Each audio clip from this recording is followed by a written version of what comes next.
It's time to decide. Are you a faithful fellow or a traitor? Careful now, Sandeep. In our profession, being a faithful fellow is the ultimate trust badge. And a traitor? Cut corners, dodge standards, forget compliance, take hidden commissions. You know the type. Oh, that's cold, but fair. The industry's full of tests of loyalty to clients, residents, standards. Exactly. The property people is all about raising the bar, celebrating the real faithfuls, the ones doing things right, not the ones playing games. So who are you? A faithful fellow or a property traitor?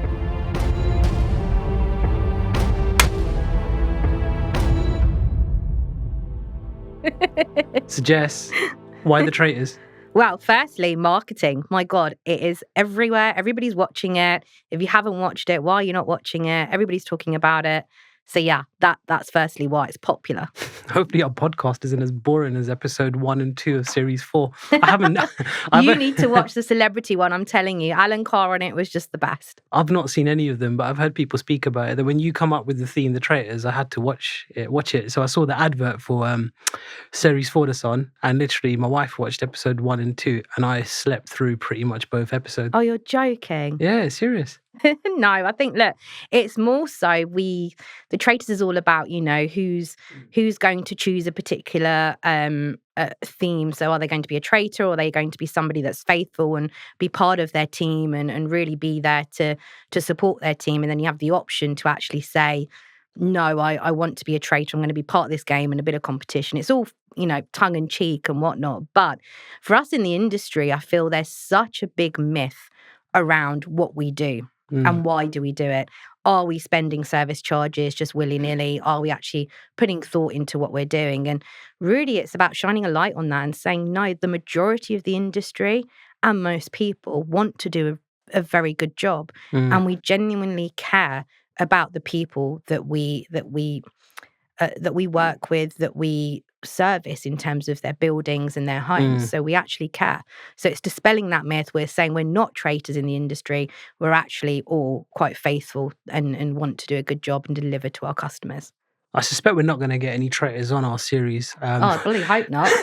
But we're probably going to have a good lineup of fellows, who we think are fellows that are doing really good and I'd like can be to think inspirational. so. Yeah, I'd like to think so. It's not necessarily just being a fellow in terms of that, accreditation, but it's actually good people. There's a lot of people out there that are doing a really good job, and they deserve to have a platform to share it. And what we're not very good at in this industry is sharing the good news. And sometimes we don't always have the opportunity to do so. So this is hopefully providing a platform to do that. Yeah, so it's going to be me and you co-hosting a series of podcasts and with a load of fellows, yeah? Well, let's see. Hopefully, that's the plan. Let's see. Yeah. So why did we actually feel like the property management industry needed another podcast? Why not? I think there's some really good ones out there. Like, even if we think about this studio we're in, this was just because of Joe at Block Coach. He invited us in and he's got a course going on. Brilliant, completely different to what we're doing here. But I took a lot of inspiration from it and I thought, great setting, professional approach. I'd love to do something. And you've been talking about podcasts for years and years. And here we are. And we've got 3 fantastic sponsors that have allowed us to make this happen. And here we go. We're kicking it off. And great podcast, by the way, Joe. It was a great episode. And shout out to Jodie and all the others that have been doing it for way longer than we even had the idea. So appreciate you guys giving, a bigger platform for everybody else to come in on and talk about things. So yeah, there's definitely, I would say, room for another podcast, but something slightly different. And that's what we're hoping to do. So what conversations were we already having behind closed doors that made us think we should record this? Where do we start? We've known each other for about 12 years now, I want to say. Has it been that long? Yeah, not that I'm counting, but yeah, it's definitely over 10. So 10, 12 years now. And yeah, first couple of years we didn't really speak much, did we? Just work for the same company. And I think... I thought you were a snob. Oh, cheers, thanks. I've never been called that before. I've been called worse, but yeah. You're not, by the way. But I remember you were so deadpan, and I've never met somebody that is so deadpan with their sense of humour. I do not know whether you're upset, whether you're full of joy, whether you're serious, not serious. And I just remember thinking, is he a snob? Is he not a snob? And actually, you're not at all. But I remember that was my first impression. I guess we didn't really get to know each other for a while. No. But it took that incident, remember in West London where there was a fire? Yeah. Oh God. This is quite a while ago now, probably close to 8 to 10 years ago. And I think you just put a message out there to the team and needed a bit of support. And that's it. Me and my division just rocked up, right? You and your squad. Yeah. We just rocked up and it just felt like a partnership that just kind of ignited, right? Even though we'd known each other for a couple of years. Definitely. Like, I remember that day obviously being so stressed. It was obviously everybody's worst nightmare, right, is dealing with a fire, and it was on such a large scale. Before we get into that, though, the funniest bit is I remember driving down, putting my foot down and driving, and I got to the main road and it was all cordoned off, because obviously it was very close to the fire. And all I see is your company car parked on a double yellow line, half on the pavement and half sticking out in the middle of the road. And I went, geez, that's Jess's car, man. She's parked like this. This must be bad. Oh, God, I don't even remember that. I just remember driving down the motorway, and as I'm getting closer and closer to this particular site, seeing this huge cloud of smoke. And I'm like, oh, I wonder whose site that is. Oh, God, that looks like a bad fire. And as I'm getting closer and closer, I'm like, oh, my God, it's one of our sites. But the way, touch wood, the way that was handled was absolutely great in terms of the team coming together, being able to call upon the likes of yourself, your squad, other people within the organisation. They retained that agent retained that site because of the way it was handled. But it's not to say that there weren't hiccups and there were things that we needed to work on. Absolutely, of course. But it was a team effort. And that's what that really showed me, is how much you do need to rely on the support of others in those situations. Trust, massively. Yeah, but retention's going to come up quite a bit, because I think the only way we were able to retain that was because of honest approach, hard work, and also the key thing was lessons learned. We owned up to it, dealt with it. Yeah, it was that, and also for a while we'd built up good relationships with residents, so people knew that the team on site, the organisation that we worked for at the time, was doing a good job on the whole, and they wanted to deliver a good job. So mistakes happen all the time. We're all human, right? These things are going to happen. We wouldn't need a fire service if those things weren't at risk. Everything's a risk. You just have to measure those risks and make sure you're prepared for them. Yeah. And we were. So we followed through that emergency preparedness plan. Yeah, as you said, there were massive lessons learned in numerous different areas.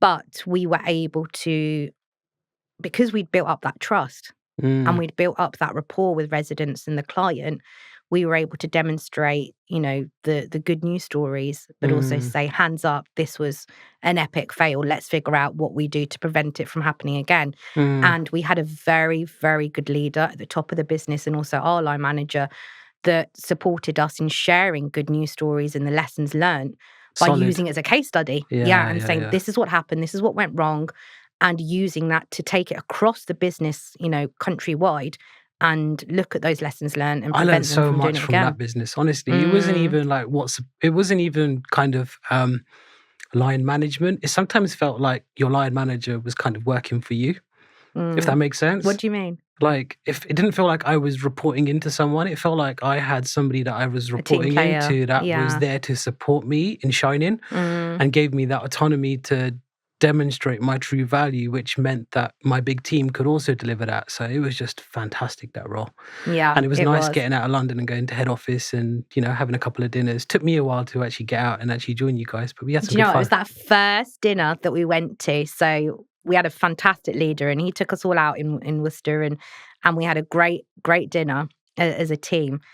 And that was where I still thought you were a snob, but you weren't. You were just so deadpan, and I just didn't know whether you were serious or not.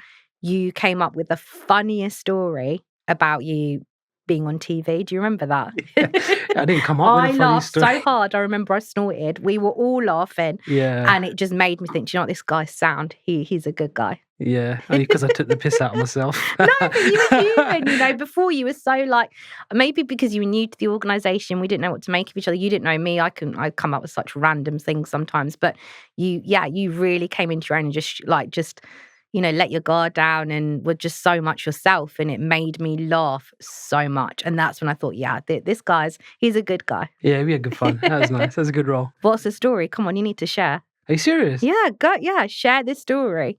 Our listeners need to know why I laughed so hard. Oh, geez, man. We've only got like 25 to 35 minutes left of this episode. So anyway, I used to have a season ticket. I'm a big Manchester United fan, as bad as we are. And cut long story short, I used to think I was a bit of, what's the word? I used to know it all. I used to think that football was my thing and I knew everything about all the leagues, all the teams, and I'd make a great pundit, I could do podcasts on football before podcasts even come out. And I used to look up to Andy Gray and Sky Sports Monday Night Football and all of that. But anyway, I went to a Champions League game with one of my good friends. He was my designated buddy. We used to go all the time. And cut long story short, we're outside Old Trafford, Manchester, dark. It's a bit wet and windy, Manchester. Anyway, and out of the blue, Sky Sports News just literally puts a microphone in my face and just says, so, are you a Manchester United fan? The usual spiel, and what do you think about tonight's game and all of that? And I literally just froze. I can't even swear. Oh, can I swear? I don't know. Anyway, I froze. Maybe not. Yeah, I froze. Probably my son's going to watch this, so now I'm not going to swear. But I froze and literally I just looked and the guy just realized that I was panicking a bit. And he just goes, so what's your prediction? And I just come across like proper tourist fan. I just looked at the camera and I just went, Ryan Giggs, 3 hat-tricks. And I just remember the cameraman looking at me going, who the hell is this guy? Yeah? Like, if you're not a football fan, a hat-trick is 3 goals, right? And Ryan Giggs played on the left wing. And yeah, it's very rare that he would score 3 goals, forget 3 hat-tricks. And literally that was my moment. It was just the funniest thing. And I just remember all of us on that table just laughing so hard. But it was that moment. And then, we kind of were talking on the phone or whatever, and then move on a few years, ended up working together again. And the conversations we're always having is, okay, what makes us feel good? And how do we transfer that emotion to the people that we're serving, our residents, customers, you name it. Yeah. So the conversations we're having behind the scenes about why we think there's a podcast or there's space for another podcast are to look at the human emotions that we're all feeling and to really unmask that, unveil that, and say, right, why are you feeling that? Where does that come from? How do we support you to be, I don't want to keep saying this phrase, it seems to be branded everywhere, be the best version of yourself. It's more so actually, who are you? What are you delivering? You've got to bring yourself to the table, like be you. Like everyone can sort of deal with Section 20s and quote on Landlord and Tenant Act, but bring a bit of personality and just bring yourself to it. It's exactly that. It's the personality. We want to see and help, bring a platform to help people be themselves and showcase themselves, because this job or this industry can be really, really tough. Yeah. And you're in it, day in, day out, long hours, always dealing with certain queries. Nobody ever really says, picks up the phone and says, oh, thanks for doing a great job. It's you're dealing with problems. You're problem solving a lot. So this is for us to say, right, let's have a bit of fun with this. Let's share with the audience what we do day to day, and we're actually people. We're people too. Yeah, when you say stuff like that, I just keep thinking of like funny things. Like it's really, what? I'm so childish sometimes, but I just remember this one time we had an estate manager working on a development, and really quickly he was getting these formal complaints by one particular leaseholder, should we say? Yeah. And honestly, fast forward, it got escalated to myself, so I just offered to meet with the lady, and she rocked up to the estate management office, went to the board meeting room, and we just sat down, and she must have been 7 or 8 months pregnant. Yeah. She sat down, offered her water, and my wife had just given birth about 4 months ago. So I was quite fresh, if that makes sense, understanding what it's like and stuff, and trying to be supportive and understanding what a woman's going through as well, to an extent. Yeah. So I just kind of said, how's the pregnancy going? How are you? What are you expecting? Did you have a gender reveal? And she just looked at me thinking, this is supposed to be a complaints meeting. I could see it in her face, but she just couldn't help herself and just be human too. Yeah. And we got talking, and I'm telling you, 45 minutes later, I was telling her about breast pumps that my wife's using. I was telling her about what bottles she's using. It was crazy. And No I actually way. remember ending the meeting and she goes, could you just do us a favor and send me a couple of the links for the stuff that your wife's using, please? And I was like, yeah, no worries at all. And anyway, when we went back to the complaint, she gives it, don't worry about it. She gives it, we'll deal with it. It's fine. Everything's okay. I'm just quite stressed out at the moment. I said, I totally understand. But that's it, right? Most people raise a complaint or have a query because they're frustrated or stressed with something, whether it's your behavior, whether it's lack of response, whatever it might be. But we all have those moments where we forget something, or we don't get back to somebody, or we take too long doing something. We prioritize something else because we think that's more important, whatever it might be, or it is more important. But we're all human, and if we have a good relationship with somebody, it's like if your friend does something and they do something to annoy you or, you know, piss you off or whatever it is, and you're not going to look at them or have a conversation with them and be super angry and raise a complaint, right? You're going to just have a conversation, say you're sorry, whatever it might be, hear each other out, and you're friends. Yeah. And that's what it's about. We have a lot of friends in the industry, and it's about supporting each other and sharing that ethos with our customers. Yeah. If you guys are wondering if this episode and this series is just going to be a lot of stories by me and Jess, I promise you, it's just going to be this episode that's a bit about me and Jess and the property people, and then I think we're really going to make it about our guests and We'd the like industry. to think so. I hope so. Yeah. So I promise you, you're not. If you are still listening or watching, Hopefully stick you with still it. are. Stick with it, and then we're going to get some guests on from the next episode onwards, and it's going to be less about us. Yeah, less about us actually probably looking at this because it's the first time we're filming this particular season. So we're hoping we'll get better with each episode. But what topics are we most excited or even nervous to talk about this season? Oh, we're going to have to talk about some hot topics, coming up. Like? Leasehold reform, changes, the government. Just there's going to be stuff that we're going to have to talk about, but we might actually hand this over to a few of you that are watching, but maybe comment on the video, give us an idea of actually what you would like us to talk about, because we have a few guests lined up, but it would be nice to hear from you guys what you want to hear about, real estate, property management, whether it's block management, build to rent. We're going to be mixing it up a little bit. Yeah. But we're going to mix it up, I'd say. Okay. Yeah. And what kind of conversations are we not afraid to have on this show? Oh, this is going to be real. This is just going to be, ideally, we would like to get to know our guests. We don't just want to know, how did you, what are you doing now, but how did you get to this point?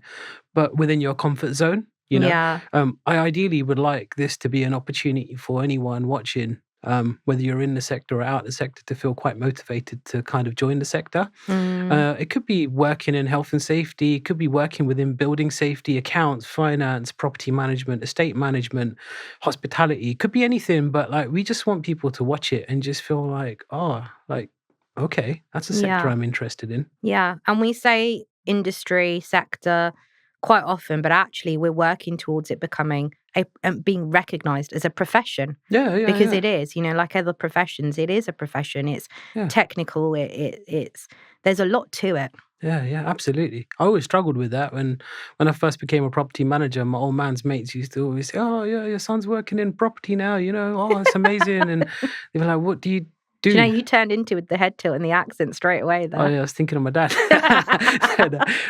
But you kind of. I used to struggle because sometimes I actually didn't know what a property manager was, because sometimes I'd be dealing with sort of legal disputes, could be mechanical and engineering, boilers packing in, then it's fire safety, compliance. Sometimes it's antisocial behavior. I've got some wild stories. I mean, that would be good to hear. Some wild stories from my early days, not so early days. We just hope that people watching feel motivated to understand more about our sector. Yeah. And also lose the word like traditional block management or traditional property management. I think tradition brings old, boring people into the sector, which I'm not afraid to say. But I want this, I think property management as a whole should be a reflection of the people that we're serving, which is quite diverse. So it don't matter whether you're black, white, whatever, male, female, this sector is for you, because we're serving people from a very diverse community, within this country. Yeah, we should be mirroring that and showcasing. We do mirror that. We do mirror our residents, and we all have a different, come from a different walk of life. So on that topic, in our different walks of lives, what's the moment we actually realised we could actually work together without killing each other? It probably was that fire, Do you think? Yeah, I think it's because I kind of knew you, but I didn't know you. But then when we went, I remember parking up. Parking was a bit better than yours, but then I got in, checked in, and I just, I don't know, I just felt this, there was just this, without sounding so cheesy, but God, you're going to, aren't you? There We're was going to this- have to cut this. no.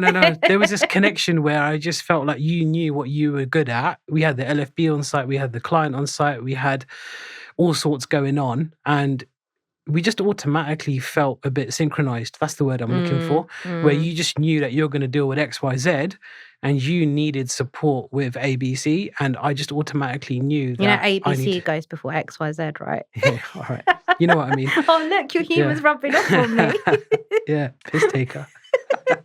But yeah, I just felt like that, and then that just started it off. And I also felt a bit more of an openness to come to you after we dealt with that as well, because naturally your background, obviously you're going to talk a bit about it, was hospitality. You worked in other sectors as well, and I've always been a property manager straight from university, from graduating. You knew what you were doing from day one. I knew what I was doing, I was learning. but then I used to pick up these customer service of the year awards, and I used to think I was, I knew it all, but like seriously, I was forever learning. I had some seriously good mentors before I joined that business, and then whilst I was hesitant in coming to you for the first year because I thought I knew it all, I think after that event, I felt a bit more comfortable. And then that's when I felt like, Jess, we've just taken on this massive region scheme. We want to do things slightly differently. You were just giving me these ideas for placemaking, community engagement. And I was just like, what?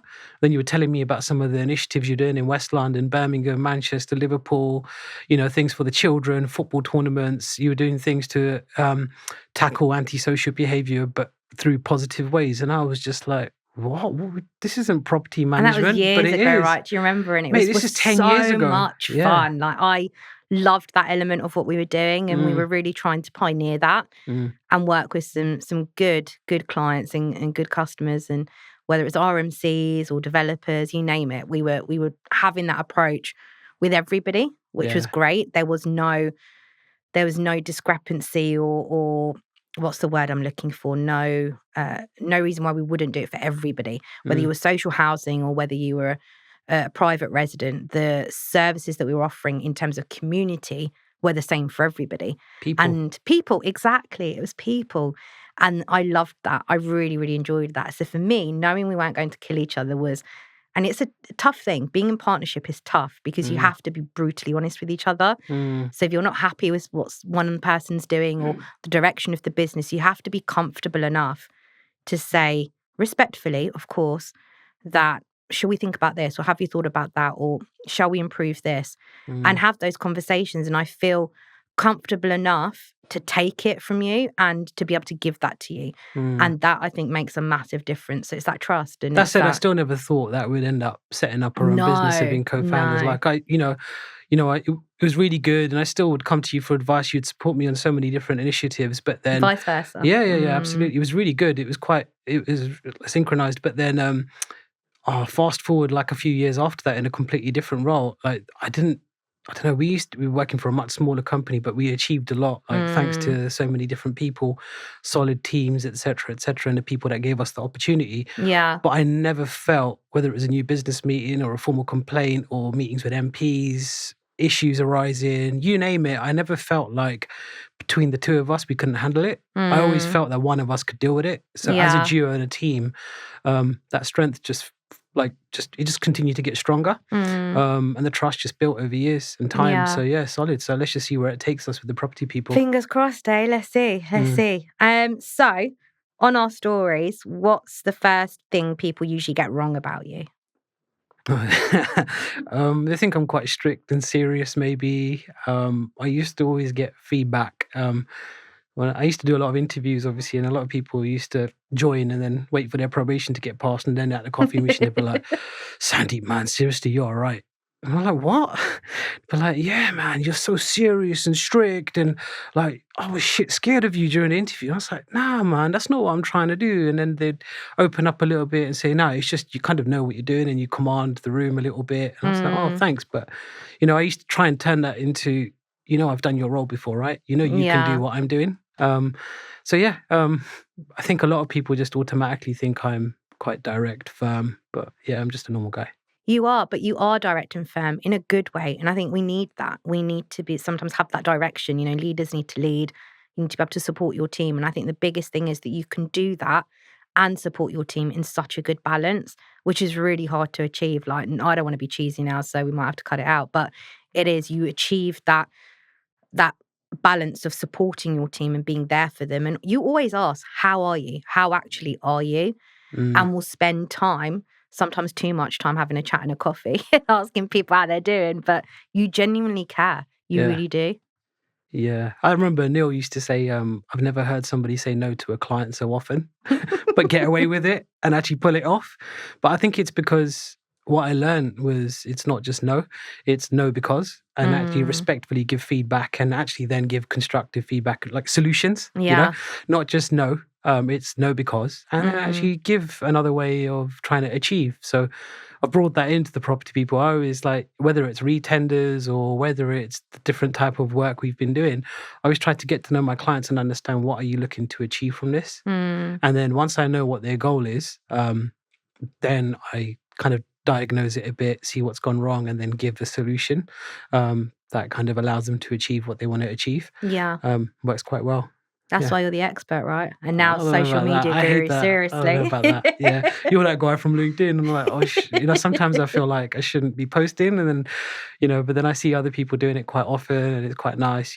It's good, and I like it, and just being authentic, really. Yeah. Yeah. What about you? What do people usually get wrong about you? Oh, interesting. I think they, especially when I came into the industry and I was younger and sitting in a leadership team full of men or just coming in with a bigger job title than perhaps what people thought I should have because I was younger, they probably thought I shouldn't be in the position that I was in. Maybe a bit naive, or maybe I seemed or appeared to be not qualified, maybe because I was outside of the industry. I Mm, didn't have the traditional property management experience that at that time people very much wanted. So when I was out of the sector, coming into this sector, I think people thought, oh, is she qualified? Am I just fluffy? Am I just doing all the nice things? Oh, see, I used, First impressions. yeah, I've got a great ex-colleague who used to call me fluffy. that's Thankfully me. I like him. No, there was another as What was well. it? You'll know who he is. Yeah, But yeah, that would always be the things. My title was initially when I came into the industry, brand standards and first impressions director. That was, what does that mean? the fluffy That didn't stuff. exist. Yeah, I that remember didn't saying that in exist. a new business meeting, and you actually said, like, it was when before the fire. It's before Yeah. we got to know each other, and I was probably that guy that probably didn't appreciate the fluffy stuff, Mm. But actually, it's a lot more. It's way more than Yeah. that. It's, first impressions is about, if you get the first impressions right and you care about the journey that customer's taking and it's smooth, it just shows that due diligence you pay to their experience and their service. Mm, To give you an example outside of the industry, TFL. If a tube is there and it's on time, you are happy, you're on your way, you get where you need to get to. When the tube is delayed, you're going to notice the things that are wrong. You will notice that there's rubbish on the floor. You'll notice that the train times are incorrect, or there's no train, what do you call them, conductor, that is not saying, "Oh, have a good day," or smile. They did a fantastic job in terms of turning around the delays that can occur naturally, right? And if we bring that into our industry, why are we not caring about the customer journey that a resident takes from opening their door to concierge to, or even if there's no concierge, mm. to their front door? Yeah, but sorry, on that, sorry, I'm gonna have to pause Mm. you there Yeah, because I go want to on. know a little bit. Well, I know, but I think it's good for the audience to know a bit more about you, the ones that don't know you. Mm. So where does that come from? Because I Hilton. remember, So, yeah, but you got a law degree. yeah, I do. Yeah. So, yeah, family law. Going back to that in the very beginning, I had always enjoyed that particular area. I liked the idea of supporting families, whether that was childcare proceedings or whatever it may have been. However, in doing that role, there were various things, one for another episode, that occurred that I thought, no, this isn't for me. And I just decided one day, without telling my parents or anybody, that I'm going to quit. I'm going to change my career, and didn't really have an idea of what to do. And that's so unlike me, because I like to plan. I really want to know what I'm doing and whatnot. So it was a scary time for me to take that move, especially living in London, renting, whatever. So I did that and ended up working for the Hilton Group. To cut a long story short, I had a great role there and learnt a heck of a lot in terms of brand standards. And I was always amazed at how such a large brand could have the same ethos and share their vision with so many people, but also have the same standards in every hotel.